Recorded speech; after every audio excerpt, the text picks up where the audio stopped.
Sejam muito bem-vindos ao canal Afinal, o que somos nós? A Rejane teve uma EQM aos 24 anos de idade. Tudo começou com uma gravidez fora do útero. Ela teve uma parada cardíaca, foi ressuscitada e levada diretamente para a mesa cirúrgica. Lá, ela estava anestesiada, mas ela acordou enquanto os médicos estavam cortando a sua barriga. A situação ficou insuportável, insustentável, porque ela não conseguia se comunicar. E ela teve uma EQM. Essa entrevista foi dividida em duas partes, ambas publicadas no dia de hoje. O link da segunda parte está disponível para você na descrição do vídeo. E aí, vamos conhecer a história dela?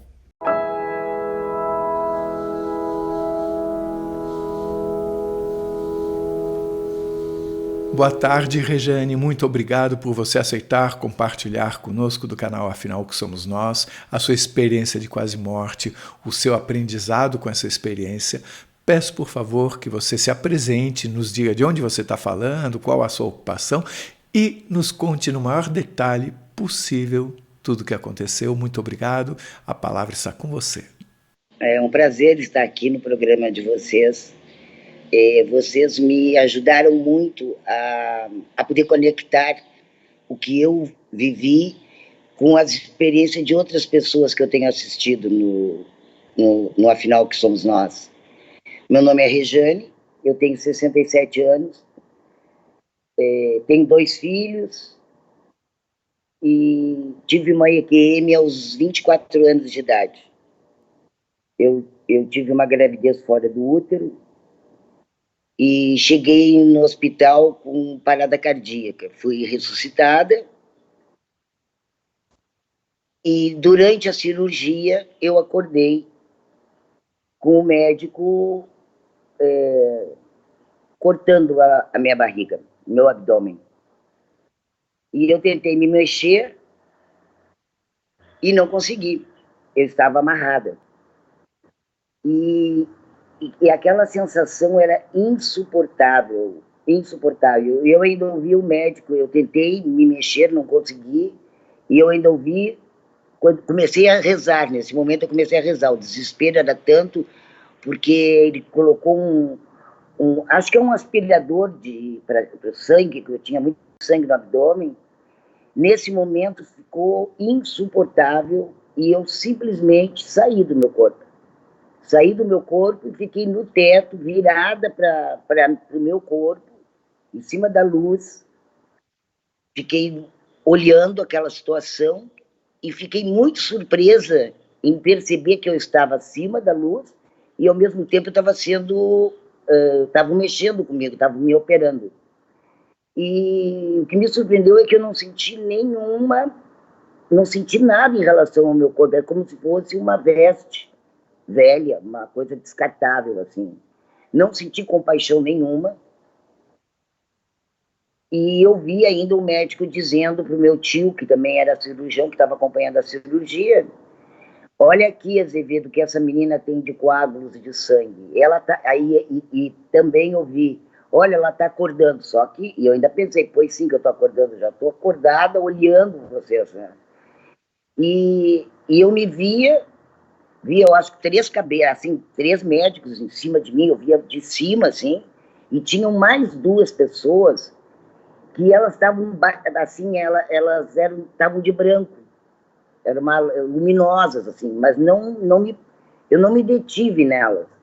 E ao mesmo tempo que eu me via ali, eu me via também num canto da sala. Eu conseguia olhar de todos os ângulos, mas sempre uma coisa que me chamou a atenção em todo esse processo era sempre a direita, o que eu enxergava mais à direita de mim, sempre. E daí eu comecei a ser sugado por um túnel, assim, sabe? Mas, diferente dos relatos que eu ouço, eu não fui de frente para o túnel, eu fui de costas, fui sendo lentamente sugada e entrei nesse túnel que parecia uma espiral de luz, assim, e ele era, não sei, a sensação não era como se eu estivesse voando, é como se eu estivesse sendo lentamente sugada, agradavelmente sugada. E nesse meio tempo, eu comecei a enxergar vários momentos da minha vida. mas assim como se fosse flash, muito rápido, assim, sabe? Eu com 11 anos, eu com 7 anos, eu com meu casamento, mas foi tudo muito rápido, assim. Daí eu cheguei num lugar onde eu senti uma paz inexplicável. Era um lugar que parecia um iglu gigante. É como se fosse metade da Terra, metade de um planeta, assim, era nuvens, o chão era todo, pareciam nuvens. E, como eu disse, parecia um iglu, porque ele era uma abóboda, assim, azul, de um azul profundo. Não existia parede, não existia fim nisso. Era redondo, assim, aquela bem escuro, um azul bem escuro, bem profundo. E lá no fundo desse iglu, vamos dizer assim, de luz profunda, eu percebi luzes, uma luz, assim, como no início era uma luz forte, brilhando, assim. Na medida que essa luz foi se aproximando de mim, eu vi que eram seres, eram pessoas, mas elas não tinham cor, elas eram totalmente brancas, como se tivesse uma luz de neon branca com uma azulada, assim. E eles vinham, eu percebi que vinham em direção a mim, sempre pela direita. À esquerda não tinha nada, não existia a esquerda, era aquele azul, assim, que eu enxergava. Daí, quando eles chegaram a uns 20 metros de mim, eu pude reconhecer a minha avó, que já era falecida, faleceu quando eu tinha 10 anos, 11 anos. O meu avô, que morreu quando eu tinha, um avô de parte de pai, que morreu quando eu tinha 7 anos. E percebi outras pessoas, e eu senti naquele momento que todas aquelas pessoas eram meus antepassados. Antepassados, mas e eu vi pessoas assim que eu vi na minha infância, que eu nunca mais vi na vida, tipo tia Bigucha, mal tinha contato com ela, ela estava lá. A tia Joana, irmã da minha avó, também estava lá. E quando eu vi que era minha avó, eu fiz, vó, ela veio, me abraçou rindo, me virou em direção ao túnel, me virou assim e me disse, vai, que não é a tua hora. Foi exatamente isso que aconteceu. Depois eu fiquei em coma ainda durante 20 dias e mais um mês hospitalizada. E eu tentei saber com a minha irmã, que ela é um pouco mais moça que eu, como é que era. Se eu comecei, eu lembro de ter falado isso, né? Mas ela disse que apesar de eu ter saído do coma, eu fiquei confusa muito tempo. Eu mal respondia, eu ficava muito quieta. E quando eu consegui conversar sobre isso, eu falei para o médico, quando eu fui visitar o médico, né? Eu contei para ele que eu tinha ouvido ele falar com o tio Tola, contei para ele que eu ouvi quando ele disse que olha o que ela tinha de coágulos no abdômen, que era um termo assim que eu não tinha intimidade. Assim. Ele me pediu muitas desculpas e me disse que era efeito da anestesia, que isso que eu vi, essa viagem que eu fiz, que eu chamo de a viagem, né? Que essa viagem que eu fiz era efeito da anestesia, era como se fosse como é que eu vou dizer? Como se eu estivesse delirando pela anestesia, talvez. E na época eu fazia terapia também. E o psiquiatra, eu acabei, que a minha família começou a me pedir para não falar mais sobre isso, com exceção da minha mãe. Porque e achavam que eu tinha ficado com sequelas. E meu ex-marido disse que não queria ter uma pessoa que parecesse louca. Tipo, não fala mais sobre isso. E o psiquiatra, ele mais ou menos me falou que isso seria possível, porque na hora da morte, quando está a morte, as endorfinas se multiplicam, como se injetassem, né, no cérebro porque realmente a dor era uma coisa insuportável. E eu me contentei mais ou menos com essa explicação e passei anos sem pensar sobre isso. Sempre pensando dentro de mim, sabe? Mas eu passei muito tempo achando que poderia realmente ser uma proteção, né, do ser humano na iminência de morte. E essa foi a minha história. E quando eu comecei a assistir o canal, alguém me falou, eu comecei a falar mais sobre isso atualmente. A coisa de 4, 5 anos que eu tenho falado. Mas mesmo assim eu me sinto, no canal de vocês eu encontrei um aconchego espiritual, vamos dizer assim, por te ver que tantas pessoas passaram por isso e que seria impossível que essas pessoas tão diferentes, de lugares tão distintos, tivessem vivido praticamente a mesma coisa que eu vivi. Então eu me senti acolhida, como eu me senti lá em cima. Claro, não dá para comparar, porque lá eu não queria voltar. Eu não tive opção.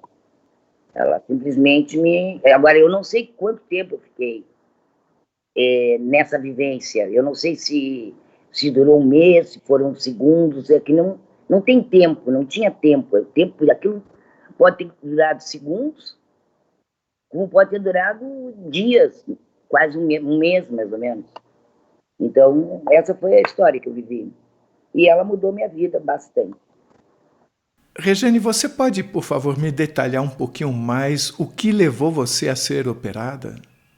Eu tinha um filho de 5 anos e o outro de 6 meses, quando a trompa explodiu. Literalmente ela explodiu. Eu estava com um feto já de 3 meses e meio. E eu perdi muito sangue. Eu cheguei no hospital, quando eu cheguei no hospital, a minha pressão já estava 0. Aí eu fui ressuscitado, como eu te falei. Deram injeção de adrenalina no coração na época, não. E aquele Desfibrilador. É. E eu, ali naquele momento, porque era muito atípico, como eu tinha um filho ainda bebê, né, que começou quando ele tinha 3 meses, né? E ninguém imaginava que eu pudesse estar grávida. Né? E na época era um fato muito raro e muito poucas pessoas se salvavam dessa... Eu tomei 6,5 litros de sangue. Todo o sangue que havia no estoque, eu tomei lá. O nome disso é a gravidez ectópica, é isso? Gravidez fora do útero, ectópica. No caso da minha foi gravidez... gravidez ectópica, a minha foi na trompa direita. Você disse que você ficou surpresa ao se ver de cima e de não sentir nada pelo corpo. Você ficou surpresa em função do que você imaginava que aconteceria quando você morresse? Eu só me senti, quando eu saí do corpo e que eu via, eu só me senti aliviada, porque a dor tinha cessado. No momento em que eu saí e que fui lá para acima da luz, das luzes cirúrgicas, né? Ali eu não pensava mais em morte, eu não pensava em nada, eu só estava surpresa. E o meu corpo, como é que podia eu estar olhando lá de cima e o meu corpo estar ali embaixo, e eu não me sentia apegada a ele. Eu não me sentia apegada, era como se fosse descartável. São 2 surpresas, né? E foi muito rápido também, né? Foi muito rápido, assim. Você achava que aconteceria o que quando você morresse? Eu tinha horror à morte. Eu tinha pesadelos. Eu tinha medo de que me enterrassem viva, porque em criança eu ouvia muito essas histórias. Fulano foi enterrada viva, essas histórias de fantasmas. Então eu tinha muito medo de morrer, porque eu já não acreditava mais em Deus, aquele Deus com o qual eu fui educada. Sabe? Eu, muito rápido, muito cedo, com 11 anos de idade, eu parei. Eu estudava em colégio de freira e eu passei por um assédio do padre. Então, a partir daquele momento, eu nunca mais... Você achava que morria e acabava. Morria e acabava. Então, essa foi a primeira surpresa de perceber que não acabava? Eu só me dei conta que não acabava, que eu estava nessa situação, na hora de voltar, talvez, só aí que eu me dei conta, porque eu não queria vir. Eu digo, não, mas eu quero ficar aqui. Eu ia me ter dito alguma coisa assim, ela disse, vai que não é a tua hora. Nesse momento em que ela me vira e me faz voltar, eu lembro só então que eu lembrei dos meus filhos. Até então você não tinha lembrança nenhuma dessa sua vida aqui na Terra. Nenhuma, nenhuma. E é interessante que, ao mesmo tempo, imediatamente você reconheceu quando você viu a sua avó e o seu avô. Sim, e eles não tinham rosto, mas eu sabia que eram eles. É como ver uma foto de raio-x, talvez. É difícil de dizer porque é branco, mas eu sabia que era ela, né? Quando você saiu, eu entendi que foi por conta da dor, né? Que você falou que era dor, mas era uma sensação esquisitíssima ao mesmo tempo, né? Você sentiu o gelado, muito desagradável, né? Eu senti quando a lâmina me cortou. Eu não senti dor no corte, eu senti o gelo. E quando a mão dele entrou no meu abdômen para o aspirador, passar o aspirador, aí aquilo começou a me embrulhar o estômago e a dor, né? Eu só queria dormir, pelo amor de Deus. Aí que eu comecei a rezar. Foi nesse instante que eu saí. E você percebeu de que forma você saiu do corpo? Foi pela cabeça, foi pela barriga, ou você começou a levitar sobre o corpo, alguma coisa? Eu saí como se fosse, eu acho que foi pelo umbigo, assim, como se fosse nessa região, como se eu tivesse feito, sabe, levantado.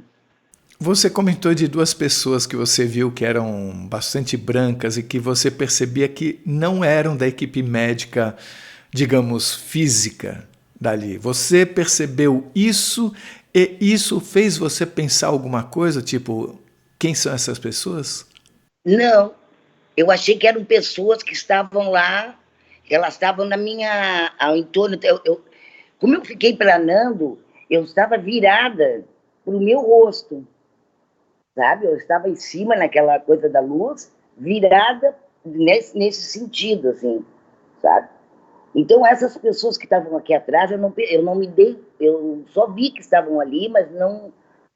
Eu estava vendo o que o médico estava fazendo.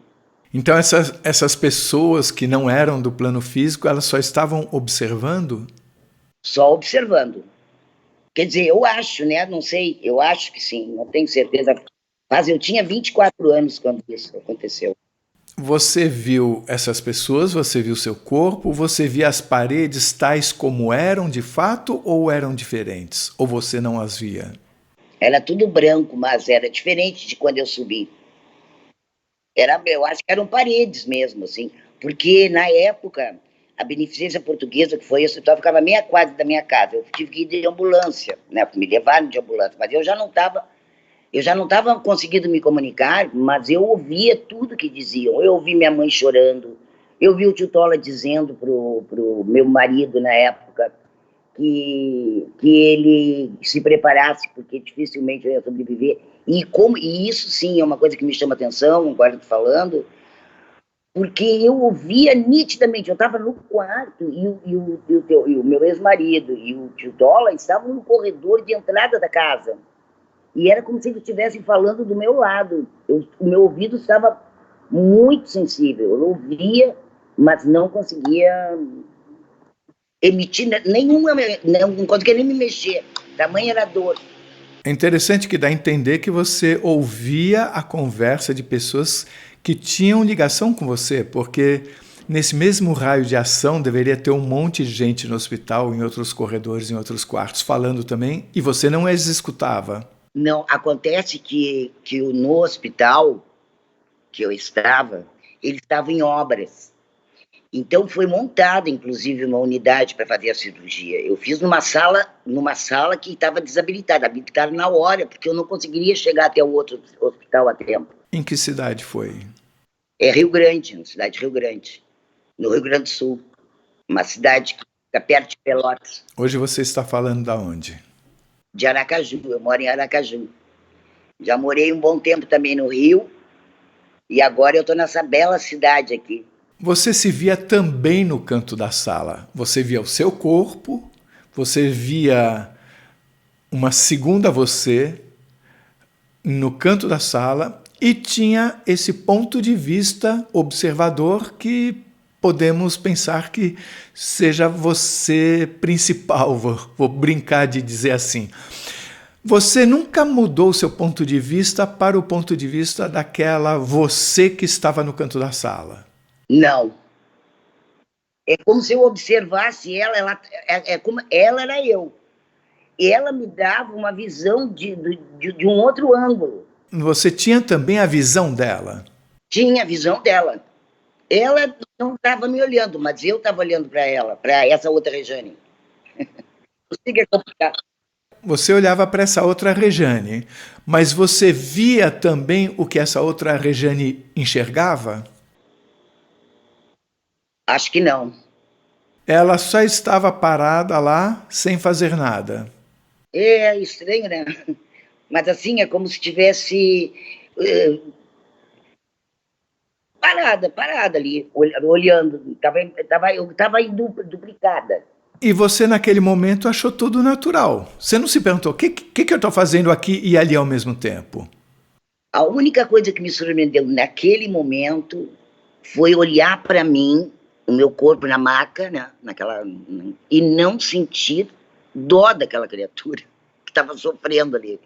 Eu não pensei em nada, não pensei, era uma roupa, como se fosse uma roupa minha, que tivesse a marca do meu corpo. E quando você olhou para aquela segunda Rejane que estava no canto da sala, o que você sentiu? Aquela segunda Rejane, porque eu estava com aquela roupa, aquela bata azul, né? Aquela segunda Rejane, ela não estava de bata azul, ela estava de branco. É uma imagem, assim, é como se fosse uma lembrança, assim. Sabe? Ela estava de branco. Ela não estava como eu estava de azul. Ela olhava, ela estava parada de frente para os meus pés. Os pés da que estava deitada. E os olhos dela estavam olhando para o seu corpo físico? Eu acho que sim. Ela não me chamou muita atenção, sabe? É interessante porque não é a primeira vez que é relatado dessa duplicidade e permanece um mistério. São muitos mistérios, para falar a verdade, né? Esse é um deles. Lá em cima, quando eu vi aquelas luzes, foi a única vez na vida em que eu me senti em casa. Aquela era a minha casa. Eu me senti voltando para casa. E eu sabia, porque eu via que tinha mais. É como se aquelas pessoas tivessem me viessem me receber para me levar para algum outro lugar. Assim, eu iria para um outro lugar. Você sentiu que ali era uma baldeação. Isso, como se fosse, vamos supor que naquele lugar que eu me encontrava, era um lugar onde as pessoas dali elas eram transportadas tipo para outro planeta, talvez. Mas você sentiu familiaridade com aquele lugar, então? Eu sonho com isso até hoje, em voltar para aquele lugar. É uma sensação de paz e plenitude indescritível. Desde o momento que você entrou no túnel, você já começou a sentir essa familiaridade ou só quando chegou lá? Só quando eu cheguei lá.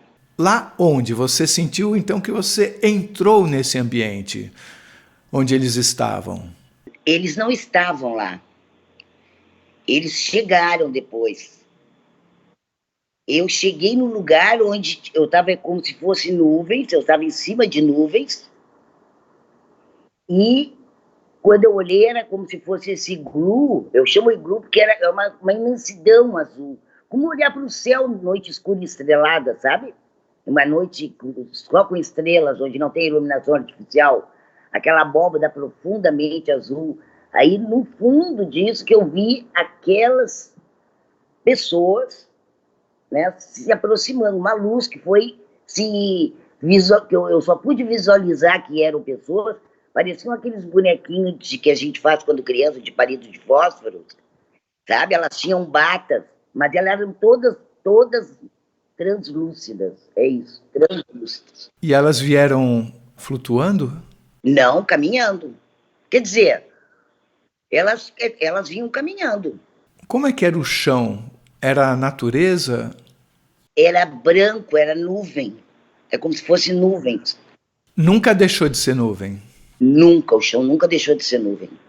Era fofo, eu não caminhava.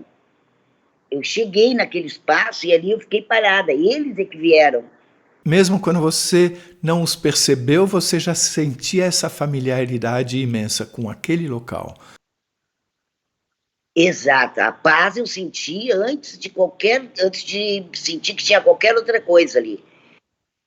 Qualquer pessoas, enfim, eu senti que eu estava em casa. E quando eu olhei para o fundo, eu vi aquelas pessoas se aproximando. Eram muitas, eu diria, eu não cheguei a ver todas chegando, eram muitas pessoas, mas a impressão que eu tinha que ali era um lugar, não sei se dá para dizer, de baldeação. É como se eles viessem me recolher ali. Não era um lugar definitivo, né? Isso, como se fosse me levar para um outro lugar. Uma coisa que me chama a atenção é você lembrar da imagem de um iglu, porque, teoricamente, essa mesma imagem a gente pode ter aqui na Terra, ou seja, se o céu é infinito ou se é uma abóbora em volta, teoricamente, o resultado é o mesmo. Exato, é que não tinha parede. Isso me faz pensar, por que você pensou que lembrava um iglu? Por que você não achou que era simplesmente um céu como o nosso? É que eu queria falar da imensidão. É como se começou com uma escuridão, e essa escuridão era azulada. Na medida que a luz, aquela luz branca começou a se aproximar, que estava muito distante de mim, e que eu fui percebendo os vários tons de azul que aquilo proporcionava. Essa cor branca que se aproximava era das pessoas que se aproximavam, né? Isso, que no início eu não conseguia ver que eram pessoas, só depois que eu vi aqueles... Essa cor clareava o azul que você via como se fosse o céu? Isso. Não tinha limite, era sem limite, era como se eu tivesse... Não sei, eu acho que num planeta, num lugar de acolhimento de pessoas que morrem, eu creio. Esses seres que se aproximaram de você, eles eram todos com silhueta humana? Sim, todos com silhueta humana. Você sentia um aumento de conhecimento seu quando você estava lá? Não. Você não se sentiu tendo acesso ao sentimento daquelas pessoas que estavam chegando? Com certeza senti. É como eles me trataram como se eu fosse uma adolescente rebelde, que é o que eu era, com 24 anos ainda. É como se eu fosse uma criança mimada, sabe? E realmente eu era muito mimada. Mas você acessava, você sentia o que eles sentiam? Sim, que eles me adoravam. Assim, que eu era divertida. Mas você não tinha acesso ao conhecimento deles, à sabedoria deles. Não, tanto que quando a minha avó me virou para ir embora, eu queria ir adiante, porque eu sabia que o meu lugar era depois daquelas pessoas, mais atrás, eu queria chegar naquele lugar lá, mas eu não tive essa possibilidade. O filme da vida que você viu, você notou algum propósito em você ver esse filme? Você percebeu que tipo de cenas que foram mostradas para você? Eu sempre fui uma adolescente muito filosófica, muito questionadora, muito, sabe? Eu sempre fui assim, sempre insatisfeita com tudo, porque eu queria sempre mais da vida. Então, aquele lugar, ele não me... Eu senti que eu fazia parte daquela família, daquela grande família. Eu senti que aquele era o meu lugar. Eu sabia que eles tinham paciência, eles estavam sendo pacientes com a minha impaciência, né? Mas é aquela coisa, eu senti também assim, olha, ela veio nos visitar, mas é como se eu fosse uma criança, e não já uma mulher.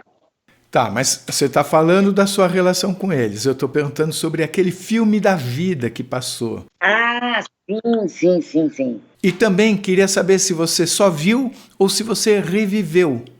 E o que você sentia ao ver ou reviver? Carlos, foi muito rápido essa... É como se, quando eu entrei nesse túnel, que eu chamo de túnel, que era uma esfera assim, de luz, né? Quando eu entrei nisso, foi muito rápido para eu chegar até lá. E quando eu estava indo, assim, né, eu estava naquela situação, sempre de costas, sempre jogada de costas, né, eu não pensava, aquilo como se fosse uma TV, assim, rápido, assim, sabe? Eu com 11 anos, eu com 3 anos, e todas essas lembranças minhas, eu estava triste. Não tinha felicidade naquelas lembranças. E você entende ter havido algum propósito em você ver exatamente essas cenas em que você estava triste? Hoje eu penso que sim, era muito cedo para morrer e tão amarga e tão jovem ainda. Sabe? Tão, assim, tão triste. Eu acho que sim, que mostrar que era muito pouco ainda para eu ficar lá. É como se me desse uma mensagem assim, olha, tu não vai ficar lá. Foi muito rápido, assim, veio sendo do meu casamento, do meu filho, mas tudo como se fosse fotografias. Eu sei que você pintou um quadro retratando um pouco dessa sua experiência, e esse quadro está atrás de você. Não sei se você consegue pegá-lo com a mão e nos explicar com ele, com quadro em quadro, né, o significado de cada coisa. Não deixem de assistir a segunda parte da entrevista da Rejane. Você vai amar. O link está disponível para você aqui em cima e também na descrição do vídeo. Corre lá! Se você gostou, por favor, se inscreva no nosso canal. Dê muitos likes, faça comentários, compartilhe com seus amigos, toca o sininho que você sempre fica sabendo assim que chega vídeo novo saído do forno. E se você tem alguma dúvida ou passou por uma EQM e gostaria de compartilhar a sua história com esse mundão, por favor, nos escreva. O nosso e-mail é afinal.oquesomosnós@gmail.com. Essa é uma nova fronteira do conhecimento humano. Vamos juntos atravessá-la?